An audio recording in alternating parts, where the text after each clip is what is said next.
Welcome everyone, whoever is watching this video. Okay, so today's video is going to be about very important topic in your syllabus, that is about Nazi ideology. Okay, it is a very important topic and it is given in your syllabus and it is going to come in your term 2 exam. If you all want, then I can make one video on the syllabus also, कि syllabus में क्या क्या है, क्या क्या आने वाला है एग्जाम्स में, है ना. सो आज का जो हमारा टॉपिक है वो है Nazism and the rise of Hitler. अब इसको मैंने एनसीईआरटी से पूरा आपके लिए प्रिपेयर किया है, इजी किया है. जहाँ शॉर्ट करना था वहाँ उसको छोटा किया है, जहाँ पूरा कंटेंट चाहिए था वहाँ मैंने पूरा कंटेंट इसके अंदर कॉपी किया है पीडीएफ के अंदर. If you want then I can share this with you. Okay, तो यहाँ पे मैंने जब देखा that what are the major and important topics inside this chapter. So there are 5 important topics in this chapter. Okay, 5 important topics in this chapter. One is the birth of Weimar Republic, Hitler's rise to power, the Nazi worldview, youth in Nazi Germany, and ordinary people and crimes against humanity. This is given in your syllabus. Okay, these 5 topics are given in your syllabus, that if you are going to study this chapter then you need to cover all these 5 topics. Okay, so इस video के अंदर we are going to cover only one topic, that is the birth of the Weimar Republic. Because अभी तो आप term 2 की तैयारी कर रहे हैं तो आपको लग रहा होगा कि सिर्फ हमें टर्म 2 के हिसाब से पढ़ना चाहिए, बट ऐसा नहीं है. अगर आप फ्यूचर में हिस्ट्री ऑप्ट करना चाहते हैं या फिर आप हिस्ट्री से अपना ग्रेजुएशन करना चाहते हैं या फर्दर स्टडीज़ करना चाहते हैं तो आपको हर टॉपिक को अभी से डेप्थ में पढ़ना होगा. And if you are not going in depth with every topic तो आगे जाके बहुत दिक्कत हो जाएगी. तो सिर्फ एग्ज़ाम के लिए मत पढ़िए, ठीक है, कोई भी सब्जेक्ट हो, सिर्फ एग्ज़ाम के लिए मत पढ़िए. ओके, सो हेलमेट, एक्चुअली स्पेलिंग मिस्टेक है, वो हेलमेट वर्ड है, ठीक है, हेलमेट. हेलमेट एक 11 साल का जर्मन लड़का है और एक बार उसने अपने पेरेंट्स को बात करते सुना. देखिए, ये चैप्टर का बैकग्राउंड है जो कि एनसीईआरटी की शुरुआत में दे रखा था. सो आई थॉट कि मुझे इसे इंक्लूड करना चाहिए इन दिस पीडीएफ. ये आपके एग्ज़ाम पॉइंट ऑफ व्यू से बिल्कुल भी इम्पॉर्टेंट नहीं है, बट फिर भी आपकी बुक क्या कह रही है इसको भी मैं कन्वे करना चाहती हूँ, वो क्या आइडिया आप तक पहुँचाना चाह रही. तो हेलमेट जो है वो एक 11 साल का जर्मन लड़का है और उसने अपने पेरेंट्स को बात करते हुए सुना, जहाँ पे उनके फादर ये कह रहे थे, उनके पापा ये कह रहे थे कि या तो उनके फादर खुद ही सुसाइड कर लें या फिर पूरी फैमिली को एक साथ मिलकर के सुसाइड कर लेना चाहिए. इसके बाद ये बातचीत उसने सुनी. उसके बाद कुछ समय बाद वो लोग गए, वुड्स में गए. इट्स बोट्स लिख के आया है गलती से, वुड्स है वो. तो वो लोग मिलकर के वुड्स में गए और वहाँ पर उन्होंने काफ़ी अच्छा टाइम साथ में बिताया. और बाद में हेलमेट क्या देखता है कि उसके फादर का खून से सना हुआ जो यूनिफॉर्म है उसको, जो घर का फायर प्लेस होता है जहाँ पर आग जलाते हैं, वहाँ पर उसको जलाया जा रहा है. यानी कि उसके फादर ने खुद को जो है सुसाइड कर लिया है उसके फादर ने. तो इससे हेलमेट इतना ज़्यादा डर गया, उसको ट्रॉमा हो गया कि उसने फिर अगले 9 साल अपने घर पर खाना नहीं खाया, क्योंकि उसको ये डर था कि कहीं मेरी माँ मुझे मार न दे. अब ये हेलमेट कौन है? हेलमेट के जो फादर थे वो एक नाजी थे और अडोल्फ हिटलर के सपोर्टर थे. और ये 1945 की बात है, 1945 की बात है, जब हेलमेट के फादर ने ख़ुद को शूट किया. तो शूट करने का एक क्लियर रीज़न हमें दिखता है. If you are a student of history और यू आर इंटरेस्टेड, सो आप जानते हैं दैट 1945 में क्या हुआ था.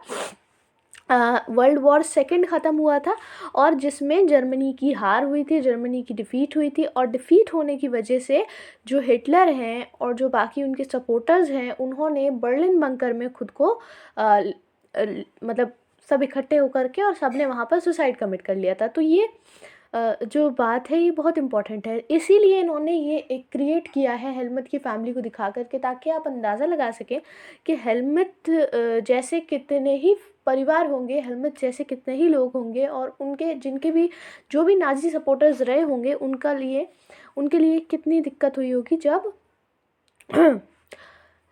जब वर्ल्ड वॉर सेकेंड ख़त्म होता है. अब ऐसा नहीं है कि इनके साथ कोई अत्याचार हो रहा है और इसके लिए ये ज़िम्मेदार नहीं है, ऐसा बिल्कुल भी नहीं है. इन्होंने भी बहुत ब्रूटैलिटी की है, इन्होंने भी बहुत ज़्यादा हम कह सकते हैं अत्याचार किए हैं लोगों पर, नाज़ी आइडियोलॉजी वाले लोगों ने। सो इस चैप्टर में मैं आपको सिर्फ एक ब्रीफ इंट्रो, यानी कि जो हमारे सिलेबस का पहला टॉपिक है, अगर आप ये वीडियो देख रहे हैं तो आपका पूरा कवर हो जाएगा, कहीं से कुछ और पढ़ने की ज़रूरत नहीं पड़ेगी। ठीक है, okay, let's start with the major points. यहाँ आप एक नोटबुक लेकर बैठ सकते हैं, जो जो पॉइंट्स आपको इम्पोर्टेंट उसको नोट डाउन करते जाइए, सब नोट डाउन करने की ज़रूरत नहीं है। ठीक है, जैसे मैंने ये बोल्ड में लिख दिया है, in May 1945 Germany surrender to the allies, ये बहुत इंपॉर्टेंट है। ठीक है, ओके, पहला पॉइंट है हिटलर का जो डिटर्मिनेशन था वो क्या था कि वो जर्मनी को एक बहुत माइटी, बहुत ताकतवर पावर बनाना चाहते थे, और उनका एम्बिशन था कि वो पूरे यूरोप पर क्या करें, उसको कॉन्कर करें, उसको जीतें, उसको कब्जा करें, है ना।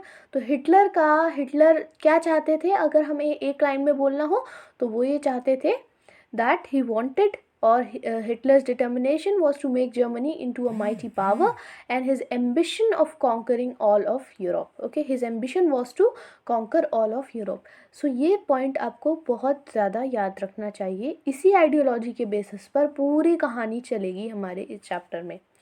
अब आप जानते होंगे कि हिटलर और उनके साथियों ने ज्यूज़ को मारा था। हो सकता है you have heard this, but जब मैंने पहली बार ये टॉपिक क्लास 9 में पढ़ा था तो उससे पहले मैंने ये सब नहीं सुना था। That was the first time.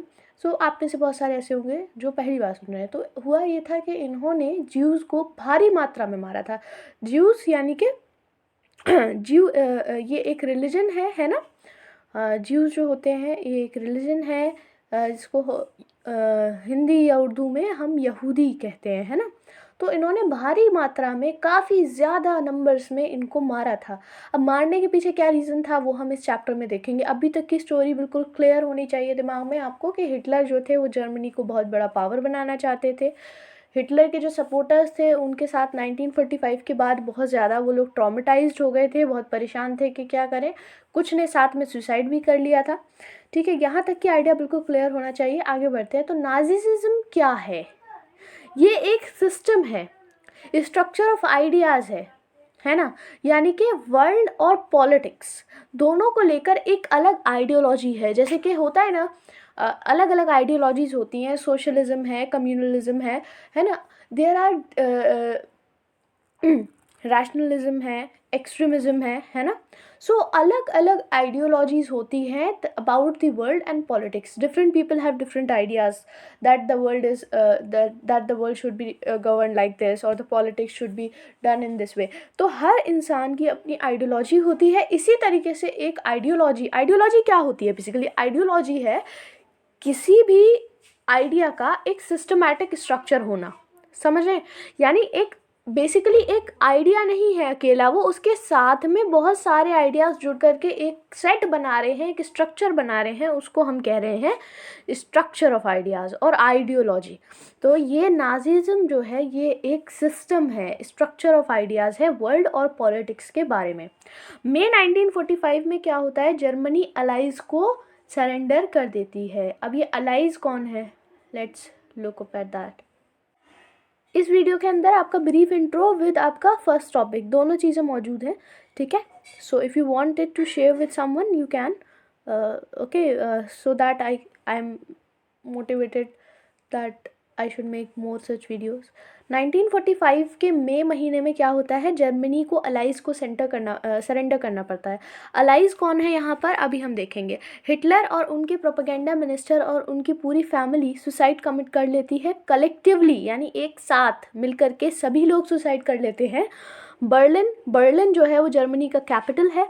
और बंकर, यानी वहाँ पर बंकर कैसे जाते हैं हम? जो अंडरग्राउंड प्लेस होती है ना ज़मीन के अंदर, अप्रैल में बर्लिन बंकर में वो लोग क्या कर लेते हैं? दे कमिट सुसाइड। ठीक है, कौन? हिटलर, उनके प्रोपेगेंडा मिनिस्टर, उनकी पूरी फैमिली मिल करके कलेक्टिवली सुसाइड कर लेते हैं। ठीक है, नेक्स्ट पॉइंट है वॉर जैसे ही ख़त्म होता है और इंटरनेशनल मिलिट्री ट्राइब्यूनल न्यूरमबर्ग में बनाया जाता है। क्यों बनाया जाता है? ताकि जो नाजी वॉर क्रिमिनल्स हैं उनको प्रोसिक्यूट किया जा सके, यानी उनको एनालाइज किया जा सके और उनको सज़ा दी जा सके उनके गुनाहों के लिए। उन्होंने क्या क्राइम्स किए हैं, क्या अपराध किए हैं उन्होंने, तो उनका जो अपराध है वो है अगेंस्ट पीस। ये प्लीज़ लिख गया है, it's peace, please correct it down, it's PEACE, okay, peace, okay. So उनका जो क्राइम्स हैं वो अगेंस्ट पीस हैं, यानी शांति के अगेंस्ट जो क्राइम्स उन्होंने किए हैं, और क्राइम्स अगेंस्ट ह्यूमैनिटी, ह्यूमैनिटी यानी इंसानियत, यानी दो तरीके के क्राइम्स उन्होंने करे हैं, या एक ही क्राइम को हम दो तरीके से डिफाइन कर सकते हैं कि इनके द्वारा किए हुए क्राइम से इंसानियत और शांति दोनों पर असर पड़ा है, तो इनके अपराध काफ़ी ज़्यादा गंभीर हैं, और इस वजह से एक मिलिट्री ट्राइब्यूनल जो है वो न्यूरमबर्ग में सेट की जाती है। न्यूरमबर्ग जगह का नाम है, ट्राइब्यूनल यानी कि जो केसेस को देखेगी कि ऐसा किया इन्होंने, अब इनको ये सज़ा मिलनी चाहिए, तो एक military tribunal, international military tribunal Nuremberg में बनाई जाती है इनको प्रोसिक्यूट करने के लिए, ठीक है। तो जो एक्शंस जो कि क्राइम्स अगेंस्ट ह्यूमैनिटी, अभी आपने पढ़ा ऊपर वाली लाइन में, तो क्राइम्स अगेंस्ट ह्यूमैनिटी क्या है, हमें ये समझना चाहिए।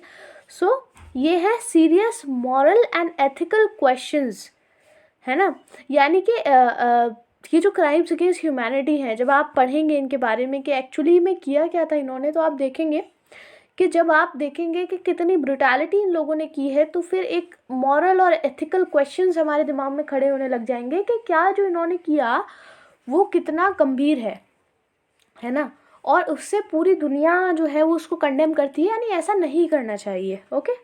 अब इसमें एक शब्द आपने ऊपर पढ़ा था, अलाइज, अलाइज को सरेंडर कर दिया, तो अलाइज क्या चीज़ है, अलाइज है जो अलाइड पावर्स हैं, जो कि यानी कि अलाइज जो है वर्ल्ड वॉर में दो तरीके के फोर्सेस आपस में लड़ रहे थे, एक अलाइज फोर्सेस थे और दूसरे एक्सिस फोर्सेस थे, ठीक है। जो अलाइज फोर्सेस थे उसमें यूके, फ्रांस था स्टार्टिंग में, लेकिन 1941 में यूएसएसआर और यूएसए ने भी आकर के इनको ज्वाइन किया, ठीक है। हालांकि इन सभी कंट्रीज़ को अपना अपना नुकसान हुआ है, ऐसी बात नहीं है, क्योंकि ये वॉर काफ़ी लंबा था।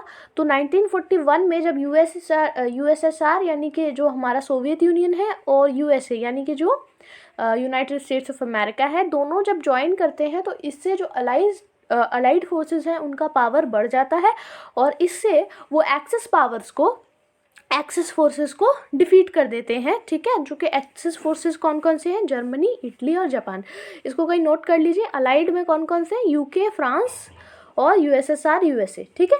एक्सिस में जर्मनी, इटली, जापान, यहाँ तक तो क्लियर हो जाएगा, ठीक है। अब बात करते हैं कि ऐसा किया क्या था इन लोगों ने। Under the shadow of the second world war Germany had wasted genocidal, wasted नहीं है, कुछ और वर्ड है, जीनोसाइडल वॉर। जीनोसाइडल क्या भला है, बहुत इन्होंने मतलब जीनोसाइडल किसे कहते हैं, जीनोसाइडल का मतलब है किसी killing on large scale to destruction of large section of people, है ना, यानी कि बहुत सारे लोगों की एक साथ हत्या करना, जिससे समाज का एक बहुत बड़ा हिस्सा ख़त्म हो जाए, समझ रहे हैं आप लोग। तो यहाँ पे सेकेंड वर्ल्ड वॉर की शेडो में जर्मनी में क्या काम चल रहा था, वहाँ जीनोसाइडल वॉर चल रहा था। जीनोसाइडल वॉर का मतलब है which is held in the mass murder of selected groups of innocent civilians of Europe, यानी कि सिविलियंस, यूरोप के नागरिकों की हत्या की जा रही थी जो कि निर्दोष थे, यानी अब आप किसी कंट्री के नागरिक हैं तो उसमें तो कोई दोष नहीं है आपका, तो उनके जो निर्दोष नागरिक हैं यूरोप के, उनकी हत्या की जा रही थी, और उसका रीज़न ये था, the number of people killed included कितने लोग मारे थे ज़रा आप अंदाज़ा लगाइए, 6 मिलियन ज्यूज़ हैं, 6 मिलियन ज्यूज़ को मारा गया, है ना, 6 मिलियन ज्यूज़ को मारा गया, और 2 लाख जिप्सीज़ को मारा गया, 1 मिलियन पोलिश सिविलियंस को मारा गया, यानी जो पोलैंड के रहने वाले हैं, 70,000 जर्मन्स को भी मारा गया, यानी ऐसा नहीं है कि जर्मन्स को छोड़ दिया गया। जर्मन्स को क्यों मारा गया पता है, who were considered mentally and physically disabled, यानी कि जर्मन्स में जो लोग मारे गए उसमें 2 कैटेगरीज थी, एक तो वो थे जो पॉलिटिकल ओपोनेंट्स थे, ठीक है, नाजीज़म के, नाजी आइडियोलॉजी के जो पॉलिटिकल ओपोनेंट्स थे, एक तो वो कैटेगरी थी 70,000 जर्मन्स में, और दूसरी कैटेगरी थी वो लोग जिन्हें मेंटली और फिजिकली डिसेबल्ड समझा जाता था, यानी कि जो दिव्यांग लोग हैं, है ना, तो या तो मेंटली या फिजिकली, यानी बहुत सारे लोगों की हत्या की गई, जिसमें ना सिर्फ यूरोप के अलग अलग जगहों के लोग शामिल थे, ना सिर्फ 6 मिलियन ज्यूज शामिल थे, बल्कि 70,000 जर्मन्स भी थे। यानी कि जो हिटलर हैं उन्होंने अपने कंट्री के लोगों की भी हत्या करी, ठीक है। And on what basis, that they are mentally and physically disabled. यहाँ तक की कहानी